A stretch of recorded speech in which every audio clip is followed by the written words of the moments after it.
Jawahar Navodaya Vidyalaya entrance exam class 9 2024 की जो बच्चे तैयारी कर रहे हैं, आज की वीडियो उनके लिए बहुत ही खास है। आज कक्षा 9 के लिए हम विशेष रणनीति के बारे में बात करने वाले हैं कि हम कैसे 2024 के एग्जाम को हम क्वालिफाई कर सकते हैं। तो जो वीडियो पूरी देखिएगा, वीडियो पसंद आएगी तो वीडियो को लाइक कर दीजिएगा। चैनल पर नए होंगे और जवाहर नवोदय विद्यालय की तैयारी कर रहे हैं, चैनल को सब्सक्राइब कर बेल आइकन को प्रेस कर लीजिए ताकि हमारे हर क्लास की नोटिफिकेशन आपको मिलती रहे। चलो फिर वीडियो शुरू करते हैं। और मेरे सुरवीरों, कैसे हो? तो भाई देखो, जवाहर नवोदय विद्यालय की तैयारी 2024 के लिए जो बच्चे जवाहर नवोदय विद्यालय में जाना चाहते हैं, उन्होंने तैयारी अभी से शुरू कर दी है। और फॉर्म भरने वालों की भैया तो भीड़ की बात ना करो, क्योंकि फॉर्म में भीड़ कुछ इसलिए भी बढ़ जाती है। कुछ बच्चों को तो पता नहीं होता कि जवाहर नवोदय विद्यालय क्या है या सैनिक स्कूल क्या है। उनको तो खाली इतना पता है, छोटे से गांव में है, जिस स्कूल में पढ़ रहे हैं, सुबह अपना बोला लादा पहुंच गए स्कूल, शाम को छुट्टी हुई चले आए घर। बाकी उनकी जिंदगी में क्या हो रहा है, पढ़ाई में कैसे क्या करना है, उसके बारे में उनको कुछ ज्यादा जानकारी नहीं होती है। जब फॉर्म आएंगे, इतने सारे चैनल एक्टिवेट हो जाएंगे यूट्यूब पर, जो कि जैसे ही आप यूट्यूब ओपन करोगे, लो फलाने सर का नोटिफिकेशन आ गया, इनका नोटिफिकेशन आ गया, इन्होंने बता दिया फॉर्म कैसे फिल करना है। अब बहुत से बच्चों को बात वहां पता लगती है। अब उस समय जोश एकदम मन में जागता है, जोश एकदम मन में जागेगा, मैं भी जवाहर नवोदय विद्यालय का फॉर्म भरूंगा, लेकिन पढ़ूंगा नहीं, तैयारी नहीं करूंगा, केवल जवाहर नवोदय विद्यालय का फॉर्म भरूंगा और फलाने सर ने जो कहा है वो वाली बुक खरीदूंगा, केवल माँ बाप के ऊपर बोझ बनूंगा। बस केवल इतनी सी सोच के साथ जवाहर नवोदय विद्यालय का फॉर्म भर देते हैं और भीड़ लाखों में हो जाते हैं। आप भी उनमें से हो? क्या आप भी उन्हीं में से हो जो माँ बाप पर बोझ बने हो, केवल और केवल दिखाने के लिए नवोदय विद्यालय का फॉर्म भरने वाले हो? नहीं, अगर आप अभी तक वीडियो में टिके हुए हैं तो इसका मतलब आप एक सच्चे योद्धा हो, आप तैयारी कर रहे हो, आप जिंदगी में कुछ करना चाहते हो। और जो वीडियो में पूरे आखिरी तक बना रहेगा, वो वाकई में आखिरी के क्वेश्चन का अगर जवाब देकर जाएगा तो समझ में आ जाएगा कि भैया वही बच्चा है जो कि जवाहर नवोदय विद्यालय में जाने का सपना है, जिसको जिंदगी में कुछ करने का सपना है, जो इसरो में साइंटिस्ट बनना चाहता है, नासा में साइंटिस्ट बनना चाहता है, डीएम एसटीएम बनना चाहता है। अगर ये नहीं तो वो सही, तो कहीं ना कहीं तो सफलता आपको मिलेगी। तो चलो फिर हम लोग बात करते हैं जवाहर नवोदय विद्यालय। जैसा कि हमको पता है कि जवाहर नवोदय विद्यालय में हमारे 4 सब्जेक्ट होंगे, मैथ्स, साइंस, इंग्लिश और हिंदी, जिसमें से मैथ्स आपके 35 क्वेश्चन, साइंस के 35 क्वेश्चन, इंग्लिश के 15 क्वेश्चन और हिंदी के 15 क्वेश्चन। हाँ, अब यहाँ पर सबसे पहले तो बात क्या आती है, कुछ बच्चे हुआ ले आते हैं जो कहते हैं सर मेरी मैथ्स बहुत कमजोर है। मैंने इतनी सारी मैथ्स आपको ऑलरेडी पढ़ा रखी है। अगर आप वीडियो सेक्शन में जाओगे तो आपको हर एक चैप्टर मिलेगा, आपको हर एक चैप्टर के बेसिक कॉन्सेप्ट मिलेंगे, अलग अलग तरह के क्वेश्चंस मिलेंगे, अलग अलग टाइप के क्वेश्चंस मिलेंगे। जवाहर नवोदय विद्यालय में पिछले आए हुए क्वेश्चंस मिलेंगे, साथ ही साथ आपकी अरिहंत पब्लिकेशन की बुक का सॉल्यूशन भी मिलेगा। मतलब सब कुछ मैंने ऑलरेडी पढ़ा रखा है। अगर आप उन प्लेलिस्ट में जाकर या आप वीडियो सेक्शन में जाकर वीडियो नहीं देख रहे हैं तो भैया मैथ आपकी कैसे इंप्रूव होगी? बाकी अगर मेरा पढ़ाया नहीं समझ में आता, भाई मेरी शक्ल नहीं आपको पसंद आती, तो YouTube पर हजारों टीचर्स हैं, best of the best teachers हैं। आपको जिनका पढ़ाया समझ में आए, आप 4-5 टीचर सेलेक्ट करो जिनके पे व्यूज ज्यादा हो, या ठीक है ऐसे टीचर्स यार व्यूज कम भी होते हैं तो भी कुछ टीचर होते हैं अच्छे पढ़ाते हैं, लेकिन उनके वीडियो की रीच नहीं ज्यादा लोगों के पास होती, तो उन टीचर से आप पढ़ो। आपको जिनका भी पढ़ाया समझ में आता है आप उनसे तैयारी करो। और मैथ्स में रोज का, अगर आपकी मैथ्स कमजोर है ना तो समझो जिंदगी कमजोर है। ठीक है, जिंदगी कमजोर है आपकी। मैथ्स को इम्प्रूव करने का अभी आपके पास मौका है। मैथ्स इम्प्रूव करने के लिए अभी आपके पास 6 से 7 महीने का टाइम है। आप आराम से, अगर आप 15 दिन में एक चैप्टर कंप्लीट करते हो ना, तो आप 6 महीने में 12 चैप्टर आसानी से, कुछ चैप्टर तो ऐसे होते हैं जो आप 1-2 दिन में भी कंप्लीट कर सकते हो। तो अभी से ही शुरू कर दो। रोज 1 घंटे मैथ्स, रोज 1 घंटे मैथ्स का एक टारगेट बनाओ कि हमको लगाना ही लगाना है। चाहे आप अपनी वो स्कूल की बुक से लगाओ या फिर आपके पास जो जवाहर नवोदय विद्यालय की बुक है उससे लगाओ। ठीक है, ये हो गया। दूसरी चीज आती है सर मेरी साइंस बहुत कमजोर है। देखो, साइंस कमजोर होने का तो कोई चांस ही नहीं बनता। साइंस कमजोर होने का तो कोई चांस ही नहीं बनता। जो बच्चे ये कहते हैं सर मेरी साइंस बहुत कमजोर है, मैं ये कहता हूँ बच्चा साइंस नहीं कमजोर है तो पढ़ते ही नहीं है। बिल्कुल फैक्ट सी बात है, बुरी लगेगी तो लगेगी, लेकिन मैं ये कहना चाहता हूँ कि आपको पढ़ने में इंटरेस्ट ही नहीं है, बिल्कुल आप पढ़ना नहीं चाहते हो अगर साइंस कमजोर है तो। क्योंकि साइंस में आपको करना क्या है, साइंस में आपको अपनी बुक रीडिंग लगानी है। हर एक लाइन पर मैं पहले भी ये बता चुका हूं कि बुक से हर एक लाइन पर आपको ये कोशिश करना है कि आप ये उस लाइन से क्वेश्चंस कैसे बना सकते हो। यानी जितने भी आपके पास, आपको बड़े बड़े आंसर नहीं याद करने हैं क्योंकि आपको नवोदय की तैयारी करनी है, वन लाइनर नोट्स बनाने हैं। एक एक लाइन में पूरा चैप्टर आपको, हर एक लाइन पर क्वेश्चन कैसे बनेंगे उसका क्वेश्चन बनाओ, आंसर लिखो, क्वेश्चन बनाओ, आंसर लिखो, क्वेश्चन बनाओ, आंसर लिखो। बहुत ही जल्द आप लोगों के लिए सीरीज शुरू होने वाली है जो अभी बात करेंगे उसके बारे में। क्या अगर नहीं कर पाते हो तो मैं भैया एनसीईआरटी और बहुत सारी बुक्स लेकर बैठा हूँ, इस समय तैयारी में लगा हुआ हूँ और आप लोगों के लिए वन लाइनर नोट्स बहुत ही जल्दी वीडियो नोट्स आपके लिए अवेलेबल होंगे। ठीक है, तो साइंस आपको इम्प्रूव करने का तरीका यह है कि रोज एक चैप्टर साइंस का पढ़ो। 15 से 16 चैप्टर आपके नवोदय विद्यालय में आने वाले हैं। रोज एक चैप्टर पढ़ो, 16 दिन में 16 चैप्टर, फिर चैप्टर 1 से पढ़ो, फिर 16 दिन में 16 चैप्टर, फिर चैप्टर 1 से पढ़ो, 16 दिन में 16 चैप्टर। करते करते आप 6 महीने में वही बुक कितनी बार पढ़ लोगे। और एक बार पढ़े नहीं समझ में आई, 2 बार पढ़े नहीं समझ में आई, 3 बार पढ़े नहीं समझ में आई, जो चीज आप 10वीं बार पढ़ चुके हो वो चीज कैसे नहीं समझ में आएगी।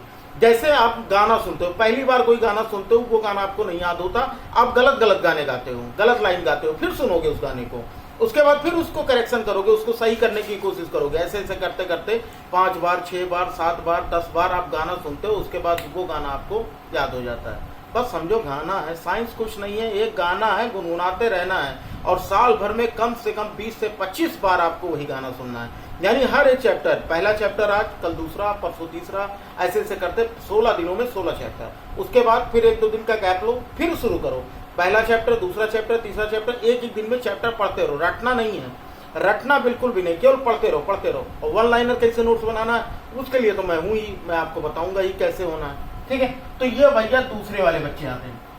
तीसरे वाले आते हैं मेरी इंग्लिश बहुत कमजोर है। भाई इंग्लिश और हिंदी, ठीक है, इन दोनों में थोड़ा सा लोचा है, हिंदी और इंग्लिश में लोचा है। क्या लोचा है? स्कूल्स की गलती है। काफी सारे स्कूल्स, मैं होम ट्यूशन पढ़ाता हूँ और वहां पर काफी सारे बच्चों में पूछता हूँ भाई ग्रामर में क्या पढ़ाया जा रहा है, तो बताते हैं सर मेरे स्कूल में ग्रामर पढ़ाई नहीं जाती। भाई एक बात बताओ, मैं ये सरकारी स्कूल अथॉरिटी से मैं ये क्वेश्चन पूछना चाहता हूँ कि अगर आप ग्रामर नहीं पढ़ाते हो तो बच्चे की बेसिक नॉलेज कैसे इंप्रूव करोगे आप? अगर आप ग्रामर नहीं पढ़ाते हो, भाई ग्रामर पढ़ाना, 3 दिन लिटरेचर पढ़ा लो, 3 दिन ग्रामर पढ़ा लो, सब कुछ आपका चलता रहेगा, बच्चे भी खुश रहेंगे कि उनको ग्रामर पढ़ाई जा रही है। और ग्रामर अगर इंप्रूव होगा तो भाई जाहिर सी बात है कि आप जो आपकी बोलने का तरीका है या इंग्लिश लिखने का तरीका है वो ऑटोमेटिक आपका इंप्रूव हो जाएगा, है ना। लेकिन पढ़ाई नहीं जाती। चलो अब स्कूल अथॉरिटी मेरी बात तो सुनेगा नहीं, तो भाई अगर आप ग्रामर नहीं आती है हिंदी में या इंग्लिश में, इंग्लिश मीडियम के बच्चों को इंग्लिश ग्रामर बहुत कम पढ़ाई जाती है, हिंदी मीडियम के बच्चों को हिंदी और इंग्लिश दोनों बहुत कम पढ़ाई जाती है ना। ग्रामर वैसे भी चाहे वो इंग्लिश मीडियम का बच्चा हो चाहे हिंदी मीडियम, दोनों के लिए ग्रामर कम ही होती है। तो ग्रामर पढ़ने का तरीका क्या है कि आप ग्रामर, जो भी आपकी स्कूल की बुक अगर चलती है, स्कूल की बुक आपकी परफेक्ट नहीं होगी, ग्रामर पढ़ने की कोशिश करो कि ग्रामर की जो आपकी बुक हो वो हिंदी में हो। ठीक है, ग्रामर की जो बुक हो आपकी वो हिंदी में हो। हिंदी में आप लिखा तो आपको हिंदी होता है क्योंकि हमको असली समझ तो हिंदी में ही आती है। कुछ ही बच्चे ऐसे होते हैं जो कहते हैं पूरा इंग्लिश में पढ़ो, ठीक है। लेकिन हमारे स्कूल में भी, हम इंग्लिश मीडियम ऑलरेडी पढ़ते हैं, लेकिन हमारे स्कूल में जो टीचर्स होते हैं वो हमको समझाते कैसे, हिंदी में, क्योंकि वो हमारी लैंग्वेज है तो हमको समझ में आती है। कुछ अदर लैंग्वेज वाले जो स्टूडेंट्स हैं उनके लिए प्रॉब्लम होती है, वो इंग्लिश में ही समझते हैं। लेकिन ज्यादातर हमारे यहाँ हिंदी समझने वाले लोग भले ज्यादा है, भले वो इंग्लिश मीडियम के स्टूडेंट हो। तो आप जो भी रूल्स हैं, जैसे कि मैं पढ़ाता हूँ आपको कि रूल्स जो हैं वो सारे के सारे मैं आपको हिंदी में बताता हूँ और उसके बाद उस पर आपको क्वेश्चन सॉल्व करना बता देता हूँ। कितनी आसानी से चीजें समझ में आ जाती हैं। तो हिंदी और इंग्लिश केवल आपके 15-15 मार्क्स के आएंगे, किसी एक में ही ज्यादा मार्क्स लेकर आना है, तो इसके बारे में ज्यादा। अच्छा, जो इसमें आपके जो मेरिट बनती है, मेरिट आपकी मैथ्स, साइंस और इंग्लिश और हिंदी में से किसी एक सब्जेक्ट पर जिसमें आपके ज्यादा मार्क्स होंगे। ठीक है, अब ये सोचोगे मैं तो इंग्लिश में ज्यादा तैयारी करूंगा, अगर मान लो इंग्लिश का पेपर टफ आ गया कि भाई दोनों में इक्वल तैयारी करनी ना। ऐसा तो है नहीं कि आपको अगर ये पता लग जाए कि भाई इंग्लिश या हिंदी में से किसी एक के मार्क्स ही काउंट होते हैं हमारे मेरिट लिस्ट के लिए, तो हम केवल इंग्लिश पढ़ेंगे, या हिंदी मीडियम के स्टूडेंट है केवल हिंदी पढ़ेंगे। ऐसा नहीं करना है। हमको 100 क्वेश्चंस का हमारा पेपर होगा और हमको ये कोशिश करना ना कि 100 में हम अबाउट 94-95 तक तो करके आए, क्योंकि जो इसकी कट ऑफ होती है, कट ऑफ ये मान के चलो कि लास्ट ईयर कुछ बच्चे तो मेरे पास ऐसे भी कमेंट कर रहे हैं कि सर मेरे 85 मार्क्स से फिर भी मेरा सिलेक्शन नहीं हुआ। ठीक है, ये डिपेंड करता है कि आपके कॉलेज में जो आपके यहाँ का नवोदय विद्यालय है वहां पर कितनी सीट्स हैं। अगर वहां पर सीट्स कम है तो भाई उसकी कट ऑफ बहुत ज्यादा होगी, अगर वहां पर सीट्स ज्यादा है तो उसकी कट ऑफ थोड़ी सी कम होगी। तो इस बात को याद रखिएगा कि आपको 85 प्लस मार्क्स लेके आने हैं, मतलब 85 से लेके 95 तक के बीच में अगर आप रहोगे तो आप थोड़ा सा सिक्योर रहोगे। लेकिन 90 से अगर आगे हो तो आप फुल सिक्योर हो, आपका सिलेक्शन होना ही होना है। तो आप कोशिश ये करो कि आपको 90 मार्क्स आपको 100 में से 90 तो करना ही करना है। ये बात क्लियर है आपको?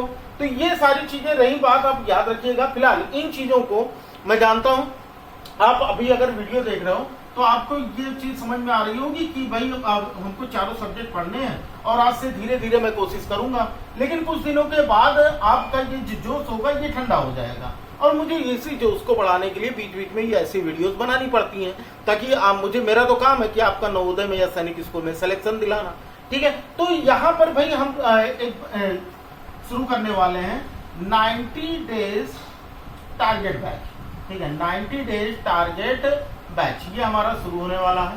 काफी सारे बच्चे ये पूछते हैं सर कब से शुरू होगा बैच। लास्ट वीडियो पे मैंने आपको टारगेट दिया था 250 प्लस लाइक्स का और वो लाइक आपने कंप्लीट कर दिया। भाई इस बात की तो बहुत आप सभी को बहुत बधाई।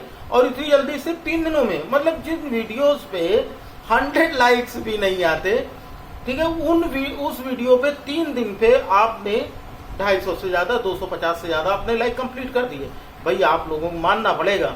ठीक है, जब बस जहां फायदा होगा वहीं पर उठाओगे। बाकी इस वीडियो पे मैंने नहीं कहा तो इस वीडियो पे लाइक भी नहीं करोगे। चलो खैर, वो आपकी इच्छा है। आप पढ़ो बढ़ो, नवोदय विद्यालय, सैनिक स्कूल या जिस भी बड़े स्कूल में जाना चाहते हो, आपका सिलेक्शन हो, जो भी आप जिंदगी में करना चाहते हो वो आपको अचीव मिले। बाकी लाइक्स व्यूज तो आते जाते रहेंगे। ठीक है, तो फिलहाल हम लोग बात करने वाले हैं 90 डेज टारगेट बैच का। ये 90 डे टारगेट बैच जो होगा YouTube पर बिल्कुल फ्री होगा। ठीक है, इसके लिए आपसे एक भी पैसा नहीं लिया जाएगा, तो इसलिए ज्यादा पेड बैच वगैरह के चक्कर में न पड़ना। जो भी आपके पास बुक है उन्हीं बुक से तैयारी करके आप जवाहर नवोदय विद्यालय में जा सकते हो। मैं ये नहीं कहूंगा कि भाई आप पेड बैच ना खरीदो, नहीं तो फिर आप ये कहोगे कि सर ने मना किया था इसलिए मेरा सिलेक्शन नहीं हुआ। मेरे कहने का मतलब ये है, जो आपको पेड बैच में पढ़ाया जाता है वो सारी चीजें आपको 90 डे टारगेट बैच में पढ़ाई जाएंगी। और इसका नाम 90 डेज इसलिए रखा है क्योंकि ये पूरा का पूरा कोर्स हर वीडियो के थंबनेल पर आपको डे 1, डे 2, डे 3 आपको मिलेगा।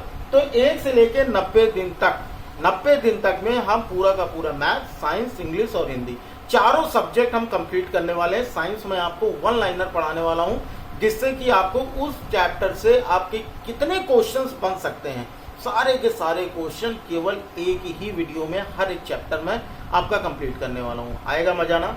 बहुत मजा आएगा। फालतू की चीजें आपको रटने से आपकी बचत होगी। स्कूल की पढ़ाई आप करते रहो, मैं आपकी स्कूल की पढ़ाई को डिस्टर्ब नहीं करूंगा। मैथ्स आपको बिल्कुल शुरू से, यानी कि पहले चैप्टर से आपका शुरू होगा मैथ्स। और इसके लिए जो क्लास की टाइमिंग होगी वो क्लास की टाइमिंग 7 बजे शाम को या फिर 8 बजे शाम को या फिर रात में 10 बजे से। ठीक है, रात में 10 बजे, मतलब यहाँ तक आपको, मतलब डेली 3 क्लासें नहीं मिलेंगी आपको। मिलेगी तो आपको रोज 1 क्लास ही। क्यों? क्योंकि आपको स्कूल की भी तो पढ़ाई करनी है। 3 क्लास लगा दूंगा तो पढ़ोगे कैसे? स्कूल की पढ़ाई कब करोगे? एक होगा इंग्लिश मीडियम का, एक होगा हिंदी मीडियम का। 2 टाइम तो फिक्स है, हिंदी मीडियम की क्लास और इंग्लिश मीडियम की क्लास। लेकिन ये जो 10 बजे वाला बैच होगा ना, अगर ये मामला नहीं बैठ पाता, अगर बच्चे नहीं आ पाते हैं, तो इस बैच को रात में 10 बजे भी किया जा सकता है। जो पढ़ने वाले बच्चे होंगे, कोचिंग से, स्कूल से, खेल कूद से, टीवी वगैरह देख के, खाना पीना खा के सब कुछ से फ्री हो जाएंगे, तो उसके बाद खूब आराम से 10 बजे से 11 बजे तक आराम से पढ़ाई हम लोग कर पाएंगे। कैसा रहेगा आप अपने हिसाब से बताना कि वीडियो के कमेंट बॉक्स में बता देना कि कौन सा टाइम सही रहेगा।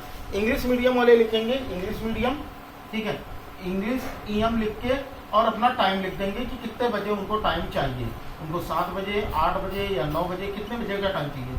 वहीं हिंदी मीडियम वाले भी अपनी टाइमिंग बता देंगे, उनको कितने बजे की क्लास चाहिए, 7 बजे, 8 बजे, 9 बजे, 10 बजे, जितने भी बजे की क्लास चाहिए, लेकिन शाम को 7 बजे से, क्योंकि 7 बजे काफ़ी सारे बच्चे हैं जो कोचिंग जाते हैं, स्कूल जाते हैं, ठीक, खेलने हो जाते हैं, तो इसलिए उन बच्चों को भी ध्यान में रखना है। कुछ बच्चे कह रहे थे सर हिंदी मीडियम वाले नहीं पढ़ेंगे, अरे बिल्कुल पढ़ेंगे, क्या हिंदी मीडियम वाले क्या नहीं पढ़ेंगे, मैं ऑलरेडी हिंदी मीडियम का स्टूडेंट रहा हूँ। हिंदी मीडियम वाले क्यों नहीं पढ़ेंगे भाई, पढ़ेंगे सभी, जो पढ़ना चाहता है बच्चा वो पढ़ेगा, ठीक है। इसमें इस बात को दिमाग से निकाल दो कि हिंदी मीडियम वाले पढ़ेंगे या केवल इंग्लिश मीडियम वाले पढ़ेंगे, ठीक है। यहाँ पर आपका जो मैथ्स होगा और साइंस होगा, ये आपका हिंदी मीडियम और इंग्लिश मीडियम की अलग अलग क्लासेज होंगी, लेकिन मैथ जो हिंदी और इंग्लिश है ना वो एक ही क्लास होगी, क्योंकि वो दोनों के लिए सेम ही होता है। तो इंग्लिश की क्लास में कोई बच्चा ये नहीं कहेगा सर इंग्लिश मीडियम की क्लास कब होगी या हिंदी मीडियम की क्लास कब होगी। हिंदी ग्रामर की क्लास में कोई नहीं कहेगा कि इंग्लिश मीडियम वालों की हिंदी की क्लास कब होगी या इंग्लिश मीडियम वालों की हिंदी की क्लास कब होगी, क्योंकि वो दोनों सेम होते हैं। तो आपके दो ही सब्जेक्ट आपके चल रहे हैं, Hindi medium, English medium, maths और साइंस।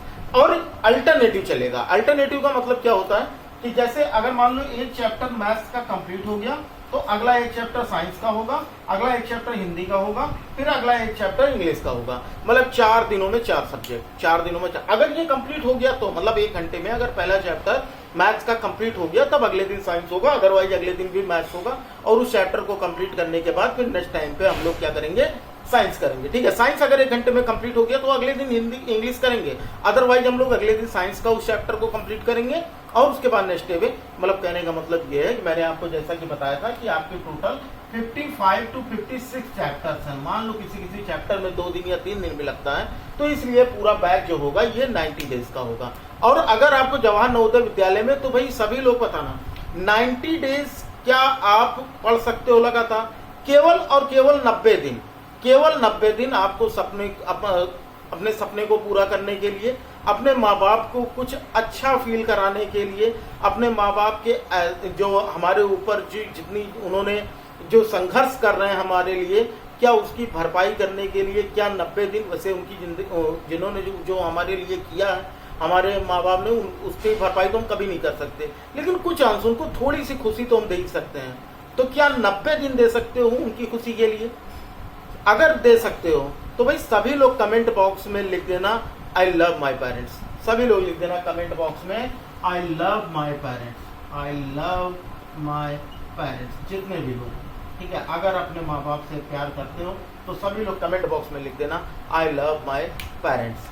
भाई जितनी चीज़ें मैंने कमेंट करने के लिए दी है सारी चीज़ें कमेंट बॉक्स में बता देना।